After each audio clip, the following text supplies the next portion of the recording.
আসসালামু আলাইকুম এভরিওয়ান, চলে আসলাম নতুন আরও একটি ভিডিও নিয়ে। So welcome to my channel take park zone. আজকে আমি রিভিউ করব জাতীয় টিডাব্লিউএস, বাংলাদেশের একটি জাতীয় টিডাব্লিউএস M10 এই প্রো ওয়্যারলেস ইয়ারবাডসের। এই প্রো ওয়্যারলেস ইয়ারবাডসের সকল বিষয় নিয়ে আজকে আলোচনা করব ইনশাল্লাহ, যে এটার ভিতরে কী কী ফিচার আপনি পাচ্ছেন। প্রথমে যদি বলি তাহলে এটা ব্লুটুথ ভার্সন 5.3 এবং এটা স্মল সাইজের লেখা আছে বক্সে, বাট আই ডোন্ট নো, ভিতরে খুললে বুঝতে পারবো, মনে হচ্ছে না এটি স্মল সাইজের হবে।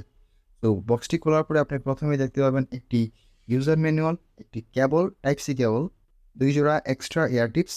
বক্সের অপোজিটে পাচ্ছেন সেই বিগ সাইজের TWS এর বক্স এবং 1 জোড়া TWS। বক্সে TWS সম্পর্কে খুবই স্মল সাইজের লেখা ছিল, বাট আমার কাছে এটার সাইজটা খুবই বড় মনে হয়েছে।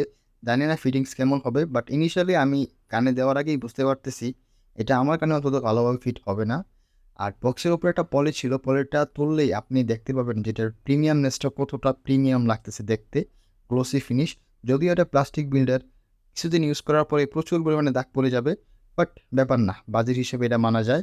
একটা টাইপ সি পোর্ট পাচ্ছেন আর একটা ইউএসবি পোর্ট। ইউএসবি পোর্ট থেকে আপনি ফোনে ইমার্জেন্সি চার্জ নিতে পারবেন, কারণ এই TWS-এর এই বক্সটা 2000 mAh-এর ব্যাটারি ব্যবহার করা হয়েছে। এটা হিউজ। শুধু ইয়ারবাডস ব্যবহার করলে মোটামুটি এই বক্স থেকে অনেক দিনের একটা ব্যাকআপ পেয়ে যাবেন। মানে বলা যায় যে আপনার একদিন চার্জ দিয়ে বের হলে আপনার বহুদিন, মানে মোটামুটি 15-16 দিন আপনার চিন্তাই করতে হবে না চার্জ নিয়ে, অন্তত এতটুকু আপনি শিওর থাকেন। যাদের পাওয়ার ব্যাংক নিয়ে সমস্যা, মানে পাওয়ার ব্যাংক নিয়ে ঘুরতে ভালো লাগে না, বাট ইমার্জেন্সি প্রয়োজনে আপনার একটু চার্জের প্রয়োজন, তো সেক্ষেত্রে আপনি এটা থেকে মোটামুটি ইমার্জেন্সি প্রয়োজনে চার্জ নিতে পারবেন। বক্স থেকে বের করার সাথে সাথেই এটা পেয়ারিং মোডে চলে যাবে। সো আপনি যখন ফোনের ব্লুটুথটাকে অন করবেন তখনই TWS নামে একটা অপশন আসবে। সেই অপশনটাতে ক্লিক করে আপনি খুব সহজেই ইয়ারবাডসগুলিকে ফোনের সাথে কানেক্ট করে নিতে পারবেন। তারপর থেকে যতবার আপনি বক্স থেকে ইয়ারবাডসগুলোকে বের করবেন ততবারই অটোমেটিক্যালি ফোনের সাথে কানেক্ট হয়ে যাবে। পার্টসগুলো রয়েছে টাচ কন্ট্রোল এরিয়া। সো আপনার যে নীল কালারের যে লাইটটা জ্বলে সেটার মাঝখানে যে জায়গাটা, সেটাই হচ্ছে টাচ কন্ট্রোল এরিয়া।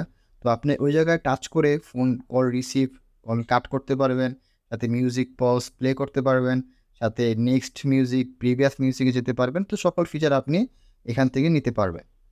এটার ফিটিংস আমার কানে তেমন একটা ভালো ছিল না, এটা আমি আগে থেকেই জানতাম। এরকম এয়ারবাডস বা বাডস আমার কানে তেমন একটা ভালো ফিটিংস হয় না, তবে এটা দেখতে খুবই কিউট ছিল। আমার কাছে এটার কিউটনেস খুব ভালো লাগছে, যেহেতু এটার দাম 500 থেকে 600 টাকার ভিতরে, সো এটা আসলে মেনে নেওয়া যায়। এটার সাউন্ড কোয়ালিটি আমাকে কোনোভাবেই ডিসঅ্যাপয়েন্ট করেনি। এটার যে বাজেট, এই বাজেটের যে কাস্টমারগুলো আছে তারা সবাই বেস বুস্টেড সাউন্ড পছন্দ করে। সো এটা আপনার বেস বুস্টেড সম্পূর্ণরূপে দিতে পারতেছে। সো সাউন্ড কোয়ালিটি নিয়ে কোনো কমপ্লেন নাই। তো বেসের সাথে অন্যান্য যে ইনস্ট্রুমেন্টগুলো সেগুলো মোটামুটি ক্লিয়ারই ছিল, মোটামুটি মেনে নেওয়া যায়। আর এটার মাইক কোয়ালিটি একদমই বাজে, মানে কলের যে মাইক কোয়ালিটি সেটা ইনডোরেই খুব হতাশা আমি। আর আউটডোরে তো আসলে বলার কিছুই নাই। সো যারা কথা বলার জন্য নিতে চাচ্ছেন তারা এটাকে অ্যাভয়েড করেন, এবং যারা গেমিংয়ের জন্য নেবেন তারাও এটাকে অ্যাভয়েড করে।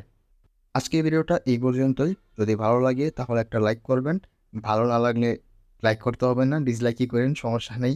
কেন ভালো লাগেনি সেটা অবশ্যই কমেন্টে জানাবেন। একটা শেয়ার এবং একটা সাবস্ক্রাইব আপনাদের কাছে আশা করছি ইনশাল্লাহ। লাইক, শেয়ার, সাবস্ক্রাইব সবগুলি করে দিবেন। তো আসসালামু আলাইকুম, আল্লাহ হাফেজ।